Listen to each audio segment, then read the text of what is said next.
Hello बच्चे लोग, कैसे हैं आप लोग? I think all are fit and fine. So I am back again with a new video on French revolution class 9th. इससे पहले कि मैं टॉपिक शुरू करूं, एक दो बातें बता देता हूं. जो क्लास 10th के स्टूडेंट्स इस वीडियो को देख रहे हैं उनके लिए एक मैसेज है कि कल जो है that is Sunday and you have a live session at 6 PM in the evening. और पिछला लाइव सेशन जो थर्सडे को हुआ था 10th का, उसमें थोड़ी सी गड़बड़ हो गई थी. वो 39 मिनट्स का ही हुआ पाया था. वो इसलिए हो पाया था क्योंकि जो हमारा कैमरा था उसकी जो बैटरी थी वो डाउन हो गई थी. तो कैमरा की बैटरी डाउन होने की वजह से सेशन कंप्लीट नहीं हो पाया था.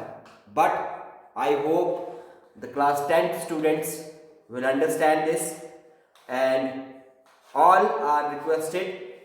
the students of class 10th are requested to join a live session of Learn with Guruji at 6 PM on the channel that is Learn with Guruji.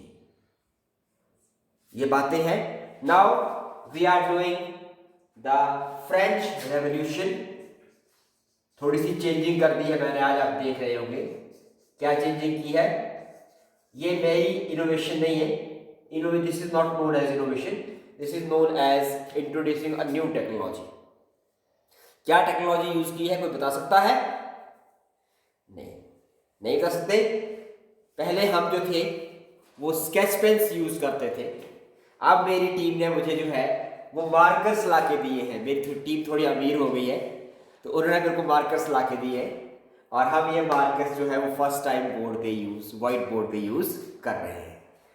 और अगर आप लोगों का साथ इसी तरह से मिलता रहा तो हम जो है वो अपनी टेक्नोलॉजी को जो है वो अपग्रेड करते रहेंगे. ठीक है. So by don't wasting the time we are starting the first topic, that is French society during the late 18th century. अब ये 18th century क्या होती है, पहले तो ये बताइए. कौन बताएगा 18th century क्या होती है? 18th century means सेंचुरी हमेशा एक आगे चलती है. तो ये सेंचुरी जब बात कर रहा है तो यहां से लेकर ये यहां तक की बात कर रहा है. This is the period of the 18th century. 1700 से लेकर और 1799 तक ये जो सेंचुरी है आपकी, ये आपकी 18th सेंचुरी में आती है. तो हम इस सेंचुरी की बात जो है वो आपकी फ्रांस में इस पीरियड में सोसाइटी का क्या हाल था, किस तरह की सोसाइटी थी, वो सारी बातें जो है वो हम यहाँ पर पढ़ेंगे. आई होप पिछला वीडियो आपने देखा होगा और स्टोरी जो थी आपको पिछले वीडियो में समझ आ गई होगी. Now looking to the society. In 1774, Louis XVI of the Bourbon family of kings ascended the throne of France. तो फर्स्ट जो इंपॉर्टेंट पॉइंट है इसमें वो है आपका the name of the king. और उस किंग का नाम था लुइस. It is Louis 16. आपको पता फ्रेंच जो है ये जितने भी जो यूरोपियंस हैं ये जो एक इम्पॉर्टेंट कोई किंग होता है उसका नाम यूज करते हैं. तो यही नाम यहाँ पर जो है वो लुइस, फ्रांस के कोई इम्पॉर्टेंट किंग होंगे उनके आगे जो है 1 2 3 4 तो इस तरह से लुइस 16 जो है वो आपके यूज होते हैं. लुइस 16 ये याद रखना आपने इसमें पहला पॉइंट में. दूसरा आपने ईयर याद रखना है 1774. ये याद रखना आपने. कौन सी डायनेस्टी से बिलोंग करते थे ये भी याद रखना है. ये बिलोंग करते थे आपके Bourbon family of Kings.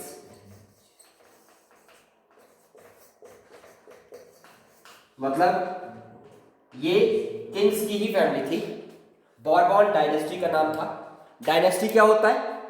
Dynasty बोलते हैं, डायनेस्टी वर्ड पता है ना? पता कि नहीं पता? डायनेस्टी वर्ड बोलते हैं साम्राज्य को,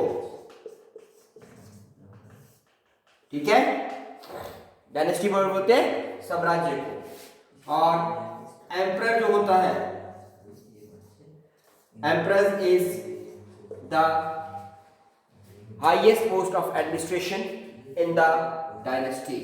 एम्परर बोलते हैं जो डायनेस्टी का सबसे हेड होता है, जिसको आप किंग बोलते हैं। किंग का राज्य जो होता है वो छोटा होता है और डायनेस्टी का राज्य जो है वो काफी बड़ा होता है। जैसे अशोका को हम जो है या अकबर को जो है वो एम्परर बोलते हैं, क्योंकि इनका जो राज्य था, इंडिया की अगर हम बात करें तो इनका जो राज्य था वो आज के अफगानिस्तान से लेकर और उड़ीसा जो है, जो गोदावरी कोस्ट है आपका, वहां तक इनका राज्य होता था। और पेशावर से लेकर और आपका बंगाल तक ये इनका राज्य होता था।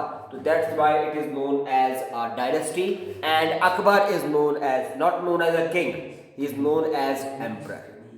ये डिफरेंस है आपका जो है वो है। तो लुई 16 ने 1774 में किस फैमिली से बिलोंग करता था? बॉर्बन फैमिली ऑफ किंग से बिलोंग करता था। Ascended the throne, ascended the throne मतलब कि इसने जो था वो ताज जो था वो ग्रहण कर लिया, या ये जो था वो राजा बन गया ऑफ फ्रांस। किसका राजा बन गया? फ्रांस का। He was 20 year old and married to the Austrian princess Mary Antonio। ठीक है जी, कितने साल का था ये? 20 साल का था। कितने साल का था? He was 20 year old। जब ये 20 साल का था तो 20 साल में इसने जो थी मैरिज कर ली थी। आपकी एज लोगों की एज कितनी हो गई है जो 9th में पढ़ रहे हैं? कितनी? 13-14 तो होगी ना, ठीक है। तो 6 साल, आपके 6 साल के बाद इसने मैरिज कर ली थी, सोच लो, ठीक है। तो और 20 ईयर्स में इसने मैरिज कर ली। किसके साथ मैरिज की थी? एक ऑस्ट्रियन प्रिंसेस थी, ऑस्ट्रियन एम्पायर थी, उसकी प्रिंसेस थी और उसका नाम था मैरी एंटोनियो। ठीक है जी, मैरी एंटोनियो के साथ इसने जो थी वो मैरिज कर ली थी। मैरी एंटोनियो के साथ इसने जो थी वो मैरिज कर ली थी, ठीक है। मैरी एंटोनियो के साथ इसने मैरिज कर ली थी। अब जब ये किंग बना, ये आपका पॉइंट नंबर आ गया सेकंड, ठीक है। मैं पॉइंट्स लिखता चलता हूं, आपने देखते चलते हैं, बीच बीच में जो है वो वर्ड्स जो आएंगे वो आपको बताता चलूंगा, ठीक है। बीच बीच में जो वर्ड्स आएंगे ना वो आपको बताता चलूंगा, ठीक है। ये आ गया पॉइंट नंबर 1, ये आ गया point number 2। He was when 20 years old, he got married to the Austrian princess and her name is Mary Antoinette, ठीक है। उसका क्या नाम था? Marie Antoinette. Now point number 3, history का पॉइंट वाइज हिस्ट्री याद रखने में बहुत इजी होती है और हिस्ट्री को आप एज अ स्टोरी भी लर्न कर सकते हैं, ठीक है। एज अ स्टोरी भी लर्न कर सकते हैं। पॉइंट नंबर 3 क्या है? पॉइंट नंबर 3 है कि जब ये किंग बना, when he became a king, ठीक है। जब ये किंग बना तो क्या हुआ? when he became a king, he found an empty treasury, empty treasury। अब ये ट्रेजरी क्या होता है? आज की डेट में ट्रेजरी वर्ड यूज करते हैं, बता दिया मैंने आपको। आज की डेट में भी ट्रेजरी वर्ड यूज किया जाता है, गवर्नमेंट की भी ट्रेजरी होती है। क्या होती है ट्रेजरी? ट्रेजरी मतलब जहां पे पैसा, गवर्नमेंट का जो पैसा है वो जो है उसका लेन देन किया जाता है, that is known as a treasury. तो he founded the empty treasury, उसका जो खजाना था वो खाली था। किसका खजाना खाली था? लुई 16 का खजाना खाली था। अब कैसे खाली हो गया था वो आपको नीचे बताया। Long years of war had drained the financial resources of France।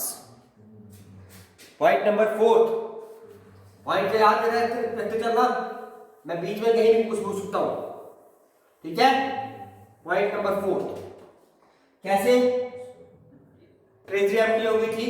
Due to long years of wars, युद्धों की वजह से काफी टाइम तक युद्ध जो थे, काफी लंबे लंबे युद्ध जो थे वो लड़े गए थे, इसलिए जो था वो फ्रांस की ट्रेजरी जो थी वो एम्प्टी हो चुकी थी, खाली हो चुकी थी। Added to this was the cost of maintaining an extravagant court at the immense palace of Versailles। दूसरा कारण ये इस पॉइंट का, अगर आप ये पॉइंट जो है वो कौन सा पॉइंट, ये 3.1 है, ये 3 पॉइंट है, तो ये 3.1 है। अब आएगा 3.2।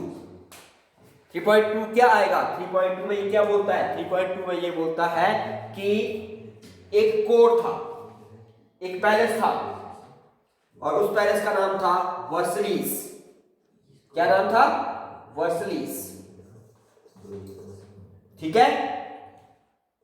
इस कोर्ट पैलेस का नाम था, दिस इज अ पैलेस, महल था ये, ठीक है। This is a palace of Versailles, और इसमें कोर्ट लगता था। कोर्ट क्या होता है? दरबार। और दरबार कैसा लगता था? एक्स्ट्रावेगेंट कोर्ट लगता था,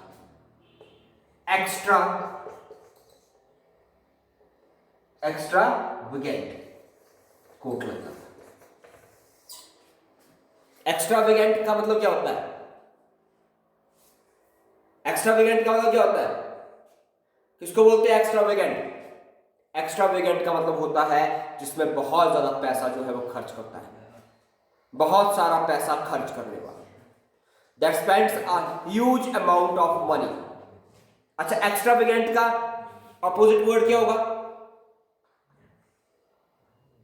एक्स्ट्रावेगेंट का अपोजिट वर्ड क्या होगा? इसका अपोजिट वर्ड होता है, मैं हिंदी में बता देता हूं, आप लोग इंग्लिश में इसका मीनिंग ढूंढेंगे। मितव्ययी, this is an opposite of extravagant, ठीक है। This is an opposite of extravagant, जो पैसा कम खर्च करता हो, दैट इज मितव्ययी, ठीक है जी। तो इस वर्सलीज पैलेस में एक कोर्ट लगता था, उस कोर्ट का जो खर्चा था, जो एक्सपेंसेस थे, दैट इज एक्स्ट्रावेगेंट, बहुत ज्यादा पैसा जो था वो खर्च किया जाता था।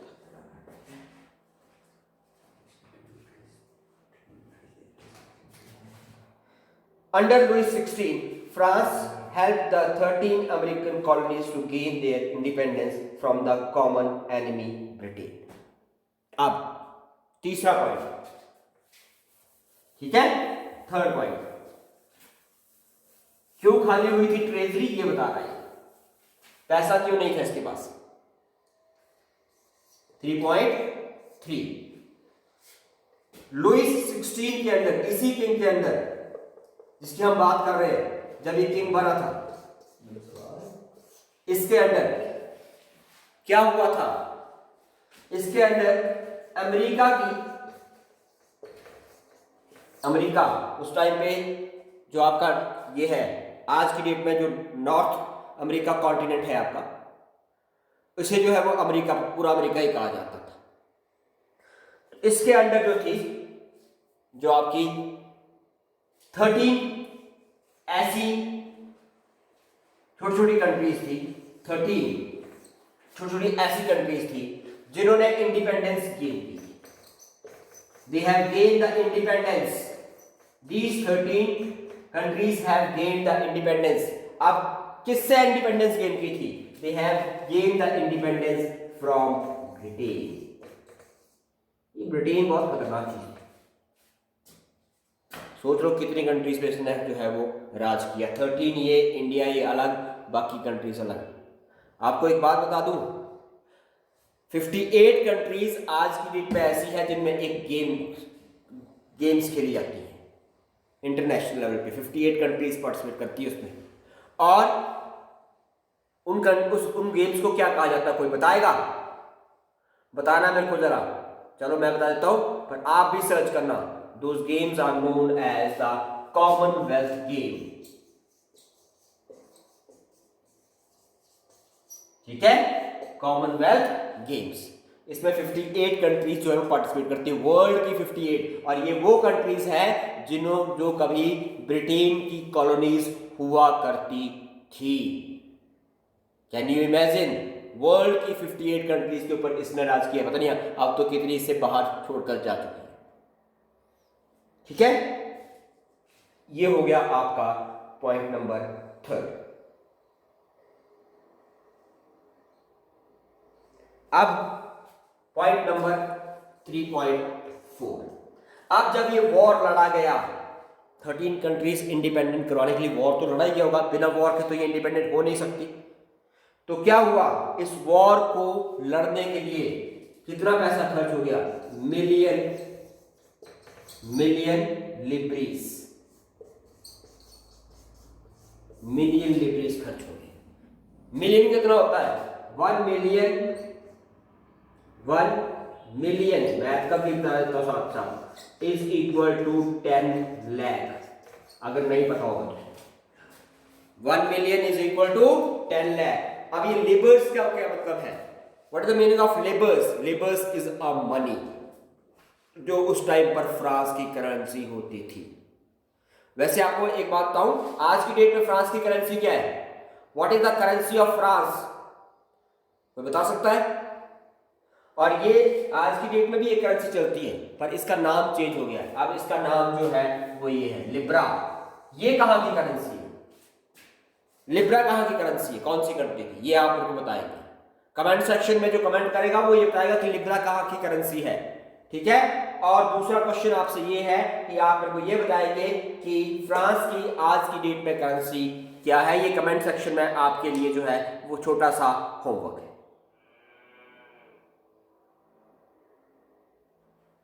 अब क्या हुआ? मिलियन लिबर्स वर स्पेंड। इससे क्या हुआ? इससे पॉइंट नंबर 3.5 निकल कर आया बाहर। क्या हुआ? 3.5 निकल कर आया। Rise to more than 2 billion लिबर्स। जो डेप्ट था, डेप्ट क्या होता है? DEBT। डेप्ट का मीनिंग क्या होता है? डेप्ट का मीनिंग होता है आपका कर्ज। जो फ्रांस का कर्ज था वो बढ़कर आपका कितना हो गया? 2 बिलियन लिब्रीज।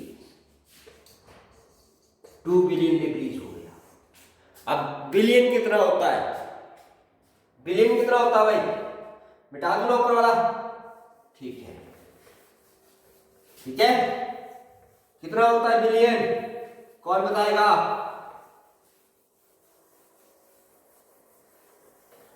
वन मिलियन मैंने बता दिया, आप 1 मिलियन मैंने बता दिया, 1 बिलियन आप बता दीजिए कितना होता है।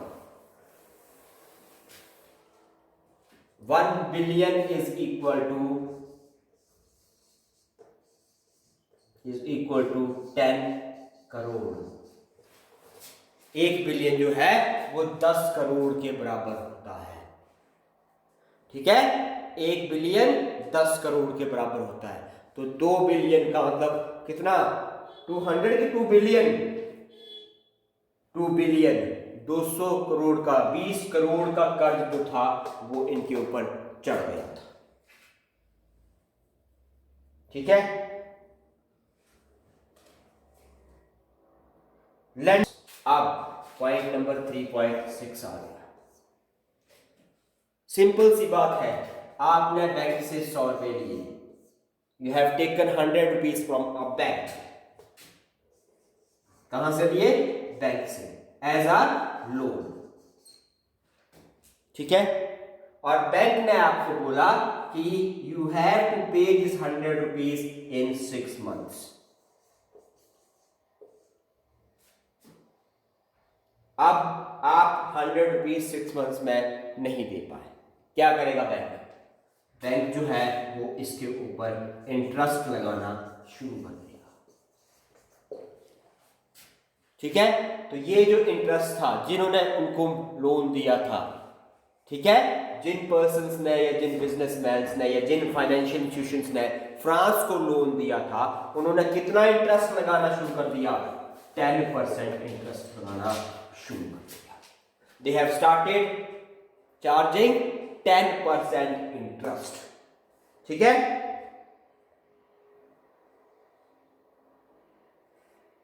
so the French government was obliged to spend an increasing percentage of its budget on interest payment alone।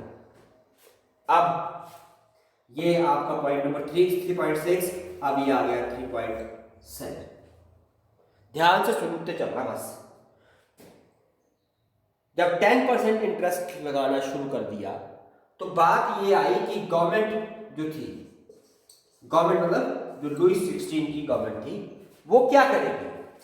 Louis 16 की गवर्नमेंट जो है वो आपकी क्या करेगी? उसको अपने बजट का, जो उसका बजट था, अपने बजट का एक बहुत बड़ा हिस्सा जो था वो इंटरेस्ट के रूप में पे करना पड़ता था। मतलब अगर लुई 16 की गवर्नमेंट का बजट 100 रुपीज था, मान लीजिए ये रुपीज 100 है, हम 100 लेबर्स भी बोल सकते हैं, हम 100 रुपीज ही मान लेते हैं, इंडियन लैंग्वेज में बात कर लेते हैं। अगर ये 100 रुपीज था तो इस 100 रुपीज का 30 to 40 रुपीज जो था वो आपका किसके रूप में पे करना पड़ता था? दे हैव टू पे एज एन इंटरेस्ट। 30 से 40 रुपए इनको इंटरेस्ट के रूप में ही पे करने पड़ते थे। तो गवर्नमेंट के पास कितना पैसा बच गया? अगर सपोज करिए गवर्नमेंट 30 रुपीज पे कर रही है तो 70 बच जाएगा, और अगर गवर्नमेंट 40 रुपीज पे कर रही है तो 60 बच जाएगा। अब इस 60-70 रुपीज से गवर्नमेंट ने जो आपके उनके एक्सपेंसेस हैं, चाहे वो सैलरीज के रूप में है, चाहे वो आपके जो है वो दूसरे एक्स्ट्रा वेजेंट जो कोर्ट चल रहा था उनका उसके रूप में है, या किसी भी वे में है, उनको क्या करना पड़ेगा? उसको भी चलाना है।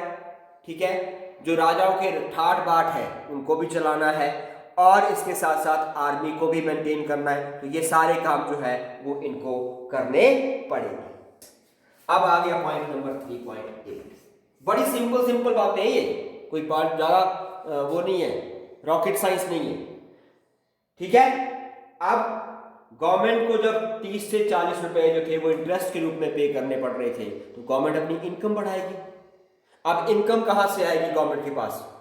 कोई वो हमारी जो है वो कोई बारिश तो लगी नहीं पैसे की कि वहां से बारिश हो जाए, पैसे की बारिश हो जाएगी और पैसा आ जाएगा लुई 16 के पास, तो बारिश तो होगी नहीं। तो पैसा आने के लिए क्या करेगा? पैसा आने के लिए they have to increase the taxes. Taxes increase करने पड़ेंगे। अब जब टैक्सेस इंक्रीज होंगे तो क्या होगा?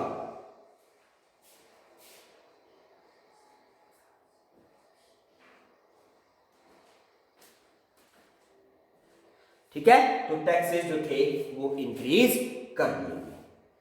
अब 3.9, टैक्सेस इंक्रीज करने के बाद भी जो थे वो ये जो मेजर्स उठाए गए इनकम को राइज करने के, वो सफिशिएंट नहीं थे। Those are not sufficient. क्योंकि हम इकोनॉमिक्स नहीं पढ़ रहे तो हम इकोनॉमिक्स वाली साइड नहीं जाएंगे, यहां से आगे आपकी इकोनॉमिक्स शुरू होती है, हम हिस्ट्री की साइड पे रहेंगे। तो these measures were not sufficient. French society in the 18th century. अब ये तो हो गया कि ट्रेजरी में क्यों खाली हुई और उसको भरने के लिए क्या जो था वो मेजर्स अडॉप्ट किए गए। ये क्वेश्चन आपका जो है वो 5 मार्क्स का पूरा बनता है। Why the treasury of empty? France was empty. What were the reasons? Give reasons for the empty treasury of France, and what steps were taken to increase the income of the France. तो ये आपका सारा का सारा 9 point जो है ये सारे के सारे आपके उसमें आएंगे। Now moving to next. अब हम बात करेंगे सोसाइटी। अब हम बात करेंगे समाज की। जो फ्रेंच सोसाइटी थी, it was divided in 3 states. 3 states है, स्टेट्स नहीं, states. 3 1 first state is known as clergy, CLERGY। The first state is known as clergy. Second state is known as nobility. Second state is known as nobility, ठीक है। और third stage is known as, जो है इसमें कौन आते थे, big business merchants. Third state थी, थर्ड स्टेट में कौन इंक्लूड होते थे, थर्ड स्टेट में जो थे वो इंक्लूड होते थे आपके big businessman, merchants, court officials, lawyers etcetera, peasants and artisans, small peasants. देखिए आपकी बुक में पेज नंबर 4 पे जो है वो ये डायग्राम दिया हुआ है, अगर आपको कैमरे में नजर आ रहा हो तो। ये पूरा का पूरा इनकी जो थी वो सोसाइटी थी। मेरे को बार बार आपको लिखने की जरूरत जो है वो नहीं पड़ेगी, मैं आपको ऐसे बुक खोल के जो है वो दिखा देता हूं। ये आपकी जो है वो इनकी सोसाइटी की डिवाइडेशन है, ठीक है। जो सोसाइटी थी वो किस सिस्टम के अंदर डिवाइड थी, फ्यूडल सिस्टम के अंदर डिवाइडेड थी। अब ये फ्यूडल सिस्टम क्या होता था, फ्यूडल सिस्टम जो था वो आपका जो आपकी मिडीवियल हिस्ट्री है उस टाइम पर आपकी जो थी वो ये आपकी जो थी वो फ्यूडल सिस्टम उस टाइम पर हुआ करता था। The term old regimes is, क्या टर्म यूज की जाती थी, this term is use old regime, REGIME। ये टर्म जो थी वो यूज की जाती थी जो आपकी सोसाइटी, फ्रांस की जो सोसाइटी थी जो 1789 से पहले इनकी सोसाइटी होती थी, उसके लिए ये टर्म जो थी वो यूज की जाती थी।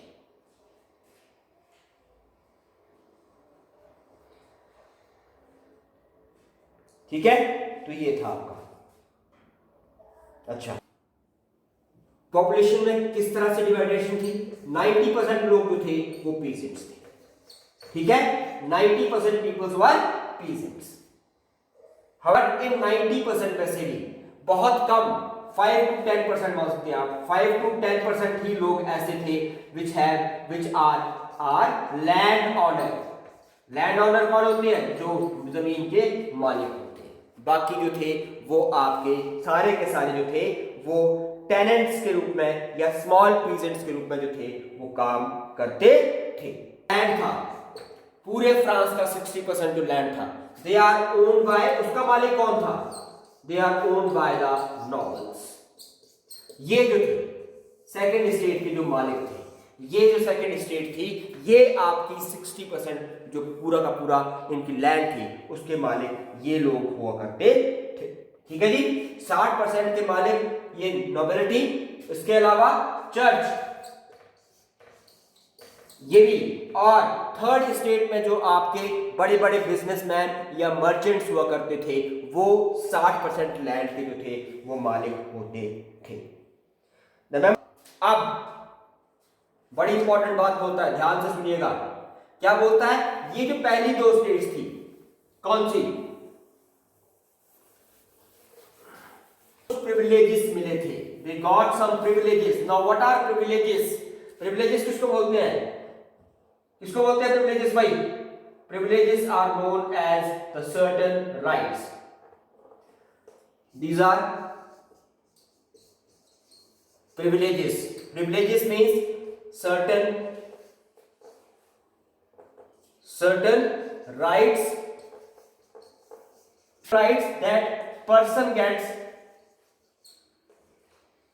person get due to his birth। these are known as the privileges। कुछ ऐसे चीजें होती हैं जो हमें बर्थ के अनुसार होती हैं, जैसे फॉर एग्जांपल ये जो क्लर्जी और नोबिलिटी के लोग थे, अगर इनका बेटा बेटी कुछ भी पैदा हुआ इनकी सोसाइटी में तो वो हमेशा रिच सोसाइटी में ही पैदा होगा, तो उसे कुछ जो है वो जन्म से ही कुछ अधिकार जो है वो मिल जाएंगे। जैसे फॉर एग्जांपल एक किसान का बेटा राजा नहीं बन सकता ना, क्योंकि उसके पास वो बाय बर्थ उसके पास वो राइट नहीं है। लेकिन एक राजा का बेटा या बेटी जो है वो राजा बन सकते हैं, because that person has a privilege, उसके पास वो प्रिविलेज है। तो आपकी इस तरह से इनके पास जो थे वो कुछ प्रिविलेजेस जो थे वो होते थे। सबसे बड़ा क्या था कि दे डज नॉट पे द टैक्सेस, ये कोई भी टैक्स पे नहीं करते थे। मतलब सारा का सारा जो टैक्स था वो कौन पे करता था? जो थर्ड स्टेट थी वो सारा का सारा टैक्स जो थी वो पे करती थी। नॉबल्स थे जो फर्स्ट स्टेट थी आपकी, फर्स्ट स्टेट जो थी ये आपकी कुछ और इनको जो थे वो प्रिविलेजेस मिले हुए थे। जो फ्यूडल प्रिविलेजेस होते हैं, जो सामंती अधिकार होते हैं, वो इनको मिले हुए थे। These included, ये सारे के सारे। अब इनको नोबेलिटी को क्या प्रिविलेजेस जो थे, फर्दर क्या प्रिविलेजेस मिले थे कि ये पीजेंट्स को एक्सट्रैक्ट कर सकते थे, निचोड़ सकते थे। जैसे आप नींबू निचोड़ते ना, वैसे निचोड़ सकते थे। मतलब जितना मर्जी टैक्स जो था वो उनसे वसूल सकते थे। They can collect as much as tax as they want from the peasants. इसके अलावा जो पीजेंट्स कैटेगरी थी वो तो बेचारे किसी काम के नहीं थे। पीजेंट्स जो थे उनको जो था इन फ्यूडरल्स के यहाँ पे या इन नोबेलिटी और क्लर्जी के यहाँ पे जो था इनके घरों में काम करना पड़ता था। They have to work at their homes, और इनका जो लैंड होता था उनमें काम जो था वो करना पड़ता था। अपनी सर्विसेज जो थी वो देनी पड़ती थी, और आर्मी में पार्टिसिपेट, आर्मी में जाना पड़ता था, या फिर कहीं रोड बन रहा हो तो रोड बनने के लिए इनको अपनी सर्विसेज देनी पड़ती थी। बट मैं यही एंड कर रहा हूं, इसको देनी पड़ती थी, but they didn't get the money for that, उसके लिए उनको पैसा इल्ले होता था, नहीं मिलता था। ठीक है, with this I am ending the video. Thank you बच्चों।